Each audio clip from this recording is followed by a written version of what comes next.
দিল্লিতে চলছে বাদল অধিবেশন আর আমরা এই মুহূর্তে পেয়ে গেছি বর্ধমান দুর্গাপুর লোকসভা কেন্দ্রের সাংসদ কীর্তি আজাদকে। জানবো যে এবারের সাংসদ এইবারে অধিবেশনে কিভাবে সাংসদ সোচ্চার হচ্ছেন, কোন কোন ইস্যু নিয়ে সোচ্চার হচ্ছেন। আপনাকে স্বাগত জানাচ্ছি পেপার ডিজিটাল। बहुत धन्यवाद। কি কি বিষয় নিয়ে এবারে আপনি সোচ্চার হচ্ছেন এই বাদল অধিবেশনে? देखिए, चर्चा इस बार तो कुछ नहीं हुआ। एक हम लोग ऑपरेशन सिंदूर पे चाहते थे जिस पे चर्चा किया गया, लेकिन नरेंद्र मोदी ने एक बार भी नहीं बोला कि ट्रंप ने सीज फायर किया और उसका विरोध उन्होंने नहीं किया। उस विषय पर उनको बोलना चाहिए था, लेकिन उस पर कुछ नहीं बोला और केवल नेहरू के नाम पर करते रहे। जो जिस नेहरू को स्वर्गवासी हुए 40 वर्ष हो गए आज से, उन्हीं के नाम पर ये लोग जी रहे हैं। एक पैरासाइट होता है जोंक, और जोंक की तरह चिपके हुए हैं और उनका नाम लेते हैं और उन्हीं के नाम से बचने का प्रयास करते रहते हैं।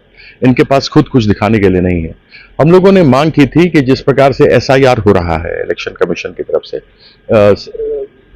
स्पेशल इंटेंसिव रिवीजन, और उस विषय में अगर देखा जाए तो बिहार में लगभग 65 लाख लोगों को 65 लाख लोगों का नाम डिसएनफ्रेंचाइज कर दिया गया है, उनको काट दिया गया है। उसमें ऐसे ऐसे नाम हैं जिसमें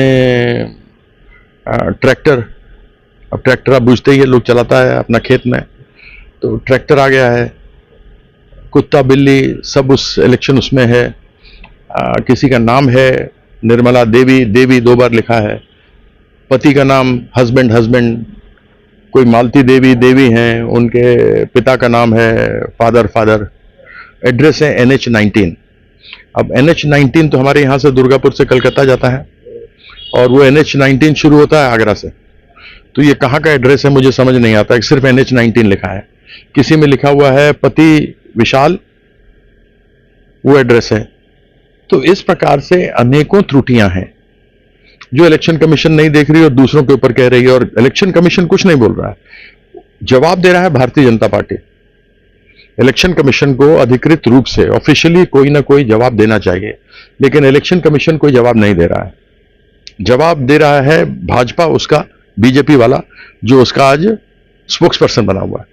तो इससे साफ दिखता है कि यह जानते हैं कि इनकी लुटिया डूब चुकी है, और यदि गलत वोटर SIR में इस बार निकल रहे हैं तो लोकसभा में जितने जीते हैं बिहार में सब गलत हैं।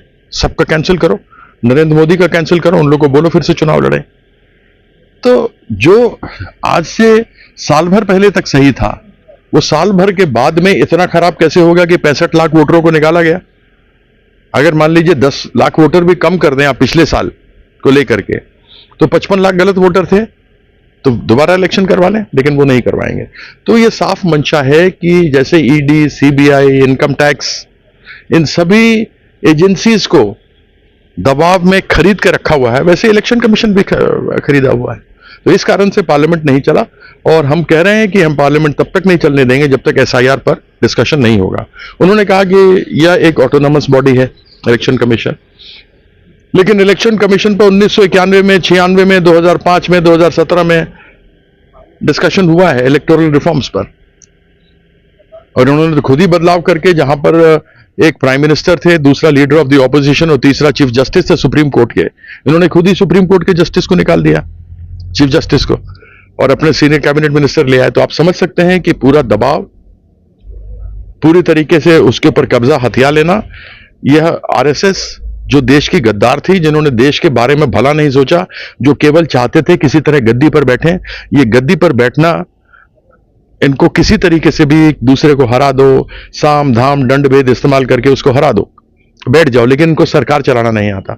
और अब सब कुछ सामने प्रत्यक्ष रूप से आ रहा है कि किस प्रकार के यह दुरुपयोग कर रहे हैं। বাংলা ভাষী এবং বাংলা ভাষাকে নিয়েও কিন্তু একটা সোচ্চার তৃণমূল। हम आपको बताया, हम 83 वर्ल्ड कप जीते।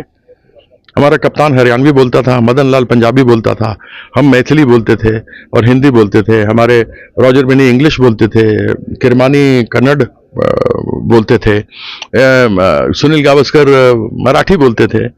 हम सभी लोग जब कलकत्ता में आए थे ना, तो किसी बंगाल के मनुष्य ने हमसे ये नहीं पूछा कि तुम क्या भाषा बोलते हो, तुम बंगाली बोलते हो नहीं बोलते हो।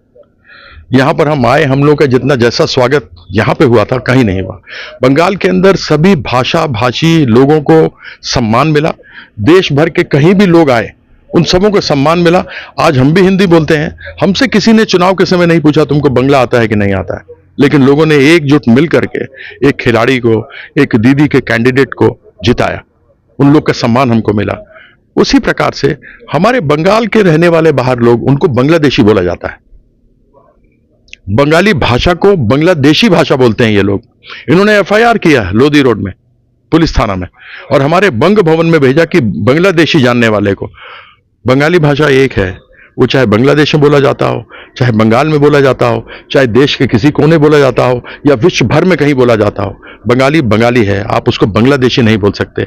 आप किसी भी बंगाली व्यक्ति को जो रह करके अपना काम कर रहा है, मेहनत मजदूरी करके पैसा कमा रहा है, आप उसको बांग्लादेशी नहीं बोल सकते। आप बंगाल और बंगाली का आप अपमान नहीं कर सकते। आप जिस प्रकार से तमिल का और तमिल में रहने वाले लोगों को मद्रासी बोलते हैं, जबकि आपको उनको तमिलनाडु का तमिल लोग बोलना चाहिए, आप सम्मान नहीं करते। यह सब भारतीय जनता पार्टी करती है। भारतीय जनता पार्टी हिंदी थोपना चाहती है। भारतीय जनता पार्टी चाहती है कि लोग अपनी भाषाओं को भूल जाएं, या एक यूसीसी लगाना चाहती है कानून कि खाने का तरीका एक हो। अगर धोती कुर्ता पहनना है तो सभी धोती कुर्ता पहने, पैंट शर्ट भी नहीं पहने, कुछ नहीं पहने। सफेद रंग का है तो सफेद रंग पहने। अगर उसको दाल चावल खाना है तो पूरे देश भर में लोग दाल चावल ही खाए, माछ नहीं खाए। ये होता है यूसीसी। तो यह अपनी ओर से प्रयास कर रहे हैं। इनको मालूम ही नहीं कि सरकार कैसे चलाई जाती है। सबसे बड़े दुखद बात यह है। খুব ব্যস্ততম শিডিউলের মধ্যে উনি আছেন, ঝটিকা সফরে এসেছিলেন দুর্গাপুরে, আর তারই মধ্যে আমাদের সাথে এই এসআইআর এবং বাংলা ভাষীদের নিয়ে যেভাবে ইস্যু তৈরি হচ্ছে পার্লামেন্টের ভিতরেও এবং বাইরের রাজনীতিতেও, সেই নিয়ে কিন্তু উনি জানালেন। দুর্গাপুর থেকে কৌশিক বড়ুয়ার report, the e paper digital. DSMS, a premier management college in Durgapur. Admission open for hotel management, hospital management, tourism management, BBA, BCA and nursing. Excellent training and placement assistance. Join now. DSMS, gateway to success.